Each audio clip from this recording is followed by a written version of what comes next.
Hello everyone, welcome to my channel Jio learning with Shri. আজকে আমি তোমাদের সাথে রাষ্ট্রবিজ্ঞানের ক্লাস 11-এর ফার্স্ট সেমিস্টারদের যা যা সাজেশন আছে সেগুলো শেয়ার করব।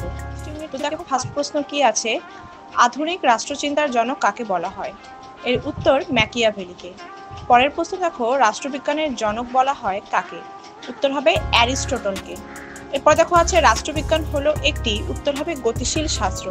এরপর দেখো কি আছে, এ জার্মান অফ পলিটিক্স গ্রন্থটি লিখেছেন কে লিখেছেন? উত্তর হবে ল্যাস্কি। পরের প্রশ্ন দেখো, রাষ্ট্রবিজ্ঞান হলো একটি প্রগতিশীল বিজ্ঞান, এ কথা কে বলেছিলেন? এর উত্তর হবে ব্রাইস।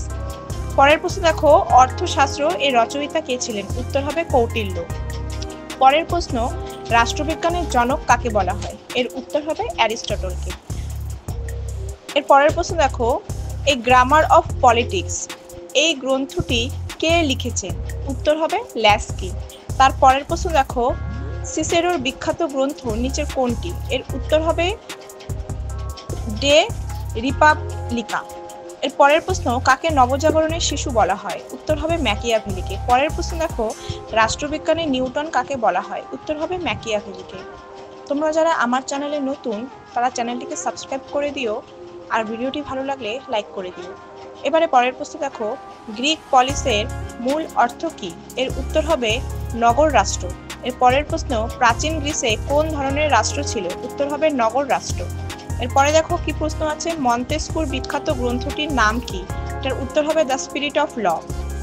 এর পরের প্রশ্ন দেখো, রাষ্ট্রবিজ্ঞানের শুরু ও শেষ রাষ্ট্রকে নিয়ে এটি কে বলেছেন? উত্তর হবে গার্নার। এবার সেকেন্ড ইউনিট থেকে দেখো কি আছে, আধুনিক অর্থে রাষ্ট্র শব্দটি সর্বপ্রথম কোন চিন্তাবিদ ব্যবহার করেন? এর উত্তর হবে ম্যাকিয়াভেলি। পরের প্রশ্ন দেখো, গান্ধীজির রাষ্ট্রহীন সমাজের নাম কি ছিল? এর উত্তর হবে রামরাজ্য। এটা ভেরি ইম্পর্টেন্ট। এর পরের প্রশ্ন দেখো, রাষ্ট্র হলো শ্রেণী শোষণের হাতিয়ার, এটি কে বলেছেন? উত্তর হবে কার্ল মার্কস। এর পরের প্রশ্ন দেখো, জনগণের সার্বভৌমতার প্রধান তাত্ত্বিক কে? উত্তর হবে রুশো। এরপরে দেখো কি আছে, রাষ্ট্র শব্দটি কোন গ্রন্থে ম্যাকিয়াভেলি ব্যবহার করেছেন? উত্তর হবে দ্য প্রিন্সেস। নেক্সট কোশ্চেন দেখো, রাষ্ট্র শব্দটির উৎপত্তি কোন শব্দ থেকে হয়েছে? এর উত্তর হবে পলিস। নেক্সট প্রশ্ন দেখো, পলিস শব্দটি কোন ভাষা থেকে এসেছে? এর উত্তর হবে গ্রিক। পরের প্রশ্ন, পলিস বলতে কি বোঝায়? উত্তর হবে নগর রাষ্ট্র। এরপরে দেখো, সিভিটাস বলতে কি বোঝায়? উত্তর হবে ক্ষুদ্র নগর রাষ্ট্র। তার পরের প্রশ্ন দেখো, রাষ্ট্র হলো পূর্ণাঙ্গ ও স্বয়ংসম্পূর্ণ জীবনযাপনের উদ্দেশ্যে সংগঠিত কয়েকটি পরিবার ও গ্রামের সমষ্টি, একথা কে বলেছেন? উত্তর হবে অ্যারিস্টটল। তার পরের প্রশ্ন দেখো, রাষ্ট্র সম্পর্কে সর্বাপেক্ষা গ্রহণযোগ্য সংজ্ঞা কোন রাষ্ট্রবিজ্ঞানী দিয়েছিলেন? এর উত্তর হবে গার্নার। তার পরের প্রশ্ন দেখো, পশু শক্তি নয় জনগণের সম্মতিই হলো রাষ্ট্রের ভিত্তি, একথা কে বলেছেন? উত্তর হবে গ্রিক। পরের প্রশ্ন দেখো, গার্নার রাষ্ট্রের মোট কটি উপাদানের কথা উল্লেখ করেছেন? উত্তর হবে 4টি। তার পরের প্রশ্ন দেখো, রাষ্ট্রের সর্বাধিক গুরুত্বপূর্ণ বৈশিষ্ট্য কোনটি? উত্তর হবে সার্বভৌমকতা।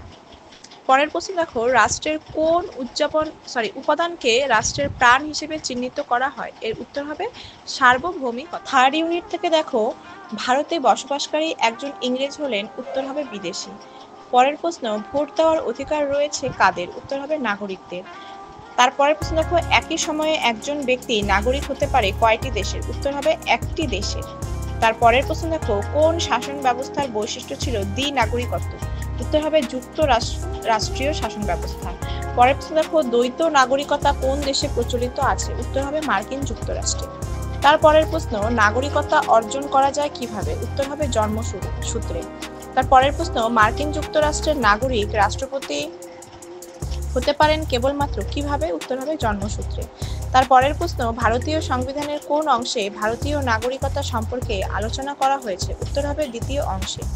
তারপরের প্রশ্ন, ভারতে অর্জিত নাগরিক ছিলেন? উত্তর হবে মাদার টেরেসা। তারপরের প্রশ্ন, নাগরিকদের পক্ষে ভোটদান বাধ্যতামূলক কোন দেশে? উত্তর হবে সুইজারল্যান্ডে। তারপরের প্রশ্ন, ভারতের নাগরিকতা আইন পাশ করে কে? উত্তর হবে সংসদ। তারপরের প্রশ্ন, সিটিজেন শব্দটি কি জাতীয় শব্দ? উত্তর হবে লাতিন। নেক্সট প্রশ্ন দেখো, জন্মসূত্রে অর্জন করাই হলো নাগরিকত্ব অর্জনের পদ্ধতি, এটি কিরকম পদ্ধতি? উত্তর হবে স্বাভাবিক। তারপরের প্রশ্ন, ভারতে বিদ্যমান রয়েছে কোন ব্যবস্থা? উত্তর হবে এক নাগরিকত্ব। তারপরের প্রশ্ন, ভারতের পূর্ণ নাগরিকত্ব অর্জন করা যায় কত বছর বয়সে? উত্তর হবে 18 বছর। তার পরের প্রশ্ন, জন্মসূত্রে নাগরিকতা অর্জনের কটি নীতি আছে? উত্তর হবে 2টি। পরের প্রশ্ন, বিদেশিরা কোন অধিকারটি উপভোগ করে না? উত্তর হবে রাজনৈতিক। তার পরের প্রশ্ন, ভারতের প্রথম নাগরিক রূপে চিহ্নিত করা হয় কাকে? উত্তর হবে রাষ্ট্রপতি। তার পরের প্রশ্ন, ভারতের সর্বশেষ নাগরিকত্ব সংশোধনী আইন কবে পাশ হয়েছিল? উত্তর হবে 2019 খ্রিস্টাব্দে।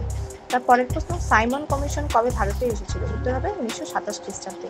তার পরের প্রশ্ন, গণপরিষদ গঠিত হয়েছিল কত খ্রিস্টাব্দে? উত্তর হবে 1946 খ্রিস্টাব্দে। তোমরা যদি এই প্রশ্নগুলো পড়ো অবশ্যই তোমরা কমন পাবে।